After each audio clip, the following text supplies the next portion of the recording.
자, 우리가 지금 대한민국 사회에서 살아가시면서 이 자율성이 많은 조직을 만나기가 굉장히 힘들거든요, 생각보다. 거의 다 이제 통제성 안에서 커왔던 산업 사회를 거쳐왔던 그것도 되게 빠른 성장을 거친 나라다 보니까 통제성 때문에 어떤 좋은 결과는 되게 많이 봤지만 자율성 때문에 좋은 결과를 가져온 케이스는 우리가 가까이서 보지를 못했잖아요. 그래서 신뢰도 차이가 항상 있어요. 어떤 조직이든. 그래서 자율을 줬을 때 과연 우리가 서로를 믿을 수 있을까? 이것도 우리가 한 번도 안 건너봤던 강이고, 또 자율을 줬을 때 얘가 띵가띵가 놀다가 이제 한 것처럼 이렇게 하면 어떡하지? 이렇게 되는 경우도 되게 많고, 실제로 그런 경우도 생겨버리면 거봐, 통제성이 맞지? 이렇게 돼버리는 거예요. 그래서 이 밸런스가 조금 맞추긴 해야 되는데 제가 조금 염려하는 부분은 이런 거거든요. 이 자율성과 통제성 파트를, 그러니까 신앙적인 생활과 우리 그 개인의 성장을 위한 투자하는 시간을 이 동일시하게 생각하는 케이스가 좀 생기더라고요. 그래서 예를 들면 신앙생활의 비율, 교회에 많이 나가야 되고, 이제 직분을 더 많이 섬겨야 되고, 말씀 많이 봐야 되고, 이게 이제 통제성 파트라고 한다면 우리는 꼭 해야 되는 신앙생활적인 부분이니까. 근데 자율성 파트는 이제 내가 뭔가 준비를 하고 내 선택으로 뭔가 하고, 이 비율인데 아직도 저는 이게 정답이 있는 것 같지는 않아요.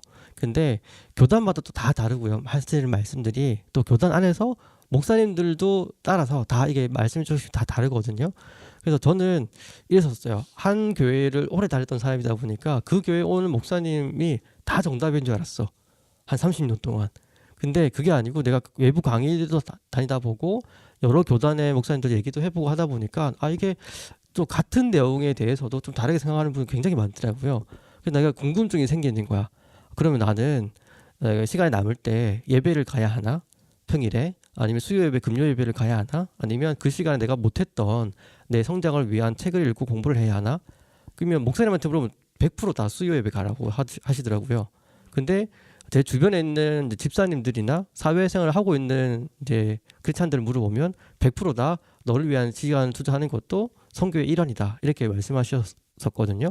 둘 다 완벽하게 틀린 것도 아니고 완벽하게 맞는 것도 아니었어요. 그러면 어떻게 해야 되느냐? 나한테 맞는 이 비율을 찾는 게 가장 중요했었어요. 예를 들면 어떤 조언을 해주는 그 집사님께서 이제 자기를 성장시키는 게 한 7로 정도 쓰시고, 자기는 이제 평일에 시간 될 때마다 한 3 정도의 신앙생활을 하신대요. 개인 경건생활로. 근데 이거는 그 사람의 비율이었던 거야. 모든 사람한테, 모든 크리스찬한테 맞는 게 아니라. 왜냐면 예를 들어 이 사람은 3 정도만 채워줘도 자기 일상생활과 주일 생활이 흔들리지 않았어요. 근데 어떤 사람은요, 이게 반대가 돼야 되는 거야. 신앙생활이 7 정도는 돼야 이 사람이 하나님을 안 떠나. 그래서 이 사람이 지금 상황에 살 수 있는 거는 3 정도를 투입하는 게 가장 이상적인 거예요. 이 사람한테 근데 3대 7이 아니라 7대 3 정도 해야 돼 라고 하면 이 사람은 혼돈이 생기는 거죠.